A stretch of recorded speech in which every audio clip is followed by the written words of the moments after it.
Isa lang ang buhay, hindi dalawa. Isang beses lamang po tayong dadaan sa daigdig na ito. Hindi na tayo babalik.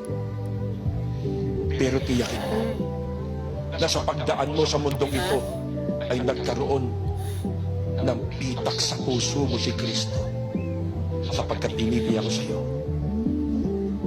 kapag tayo binawian ng buhay at wala po ang Panginoon sa buhay natin, doon sa libingan pupuntahan natin, wala nang paglilingkod.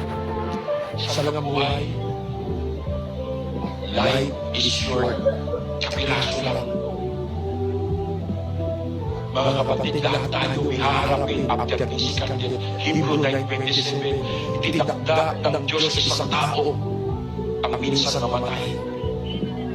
Pagpikit natin, pagpantay ng paa, pagdilat natin na sa katatay ng Diyos.